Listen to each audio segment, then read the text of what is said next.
Setelah tamat di volume 42, akhirnya Akira Toriyama melanjutkan lagi kisah Dragon Ball dengan keluarnya Dragon Ball Super.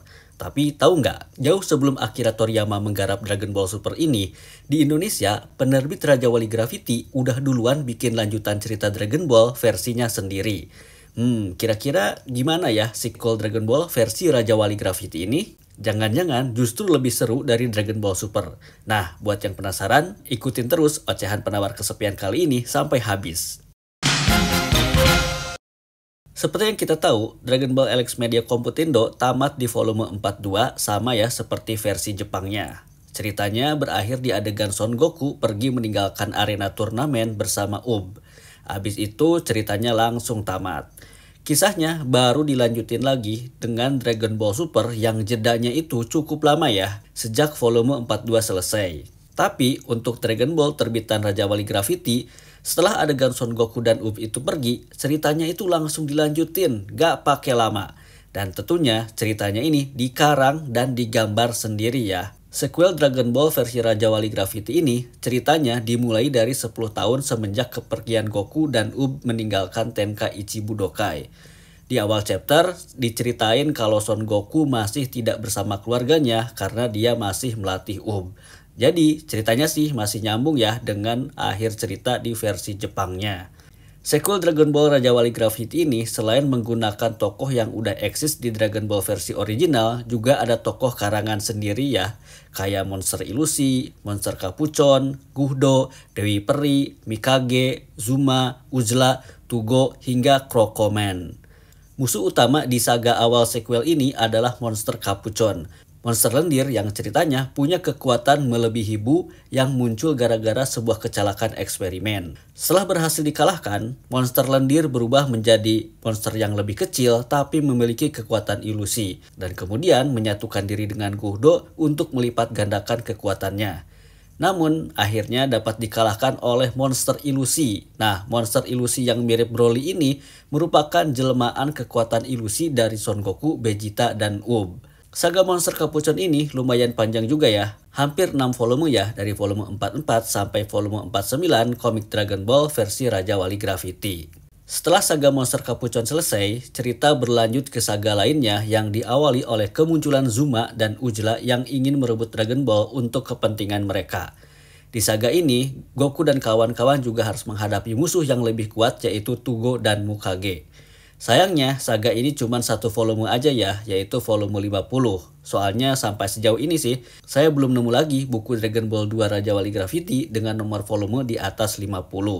Padahal kalau dibandingin dengan cerita Monster Kapucon, saga yang terakhir ini dari sisi cerita lebih menjanjikan dibanding dengan saga Monster Kapucon yang menurut saya sih ceritanya agak sedikit membosankan.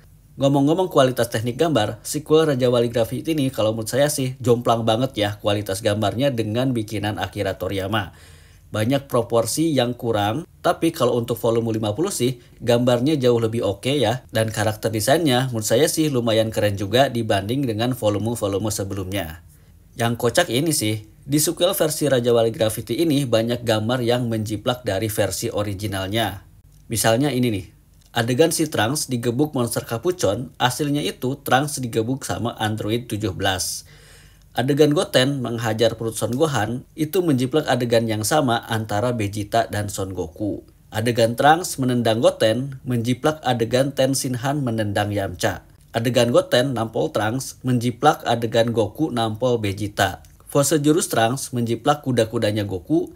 Adegan Trunks menendang Goten sama dengan adegan Vegeta menendang Goku. Adegan kemunculan orang-orang Neox itu menjiplak adegan kemunculan para petarung Namek. Adegan ini juga menjiplak adegan Nappa keluar dari reruntuhan batu. Adegan Ub menyikut Gorgor menjiplak adegan Goku melawan Kuririn. Nah, adegan Goku kena sikut kaki prajurit sama kayak adegan dia disikut Ten Shinhan. Jadi banyak banget gambar yang adegannya sama, cuman diganti karakternya aja. Malah ada gambar yang hampir plek ketiplek menjiplaknya. Kayak ini nih, pas adegan Trunks buka baju, terus saat Trunks mau menyerang monster Kapucon juga sama persis dengan gambar di versi originalnya. Pas Piccolo lempar jubah mau ngelawan Goten, juga menjiplak pas dia mau ngelawan Android 17. Pas Piccolo sehabis menahan serangan, sama persis dengan gambar di versi originalnya. Terus, ekspresi Piccolo cemas juga plek-ketiplek ya menjiplaknya. Sekuen Piccolo buka jubahnya pas mau ngelawan monster Capuchon, jiplak versi original. Sekuen Trunks melancarkan serangan sama dengan versi originalnya, cuman yang versi Raja Wali Gravity ini gak pakai jaket aja. Sama juga kayak sekuen Vegeta jatuh dari bumi ini, menjiplak sekuen versi originalnya, cuman beda baju aja. Nah, yang ini mirip banget sama Nappa, cuman ditambahin rambut seuprit aja. Terus gambar Gohan nyerang ini mirip banget ya, cuman ditambahin pedang. Apalagi kalau gambar Gohan yang ini persis banget. Oh ya, ngejiplaknya itu gak cuman gambar per panel ya. Sequence gambar juga banyak yang menjiplak. Misalnya ini nih. Sequence Goten menendang Piccolo aslinya itu sequence Android 17 sama Piccolo. Sequence Vegeta mengeluarkan jurus dan meluncur ke udara itu aslinya sequence Kuririn ya. Sequence Goten berantem sama Trunks menjiplak sequence Goku berantem sama Vegeta. Sequence Gohan menghajar prajurit menjiplak sequence Tenshinhan melawan Goku. Bahkan ada sequence yang sampai beberapa halaman sekaligus dijiplaknya. Kayak sequence Vegeta lawan Trunks ini menjiplak sequence Vegeta lawan Son Goku. Pokoknya di sequel Dragon Ball Raja Wali Gravity ini banyak banget gambar dan sequence yang menjiplak versi originalnya. Ada yang agak-agak dimodif dikit, ada juga yang menjiplak hampir 100% dari gambar originalnya. Tapi ada yang menarik juga nih, di sequel Dragon Ball Raja Wali Gravity ini, ceritanya Son Goku dan kawan-kawan berubah menjadi anak kecil lagi. Mirip sama Dragon Ball GT dan Dragon Ball Daima. Kok bisa sama gitu ya konsep ceritanya?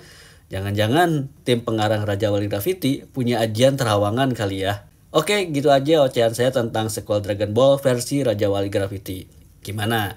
Buat yang belum pernah baca, kira-kira jadi penasaran nggak buat baca komiknya? Dan buat yang udah pernah baca, tulis di kolom komentar ya pendapat kalian tentang sequel Dragon Ball versi Raja Wali Gravity ini. Dan jangan lupa buat like, share, dan juga subscribe biar nggak ketinggalan ocehan menarik saya lainnya, tentunya di ocehan penawar kesepian. Adios, permios.